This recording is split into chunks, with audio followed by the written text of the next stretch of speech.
Welcome to Chef Randy Vlog. Gagawa tayo ngayon ng accordion cookies.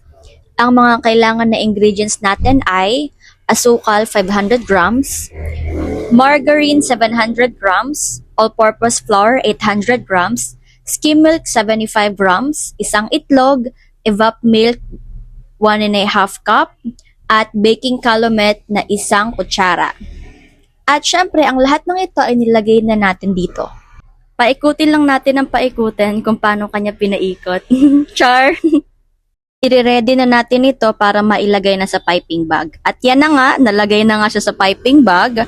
Siyempre, ayusin muna natin, kagaya ng pagpupursige mong ayusin pa yung relasyon nyo. Joke lang yun, siyempre. Pag toxic na, bitaw na. At dyan naman ako proud sa'yo dahil namulat ka at nakayanan mo. So eto na nga, pinapipe na natin yung accordion cookies. Dapat, pag nagpapipe kayo, medyo dahan-dahan lang. Ganyan. Slowly but surely. Ganyan. Parang tutunan mo ngayon. Hindi ka na padalos-dalos magmahal, kundi slowly but surely na. Ayan, magpapipe ulit tayo. Pipe ulit natin. Tapos, gawin lang natin to hanggang sa maubos na. Ayan, malapit na tayo matapos at pagkatapos naman ng piping ay babalutin na natin to sa plastic na 5x8.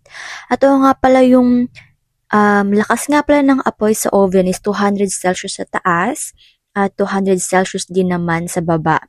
At binake nga pala to for 12 minutes. Siyempre, ito na ang finished product. Ayan, yan na ang ating accordion cookies.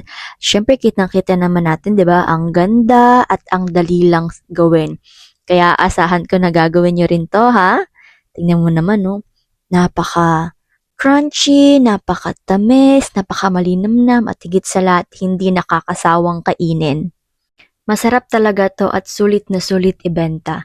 Kaya magandang-maganda talaga siya para gawing additional income. Madali na at higit sa lahat, goods for beginners pa. Dito na nagtatapos ang ating vlog at maraming salamat sa panonood mga ka-bakers. Hanggang sa muli!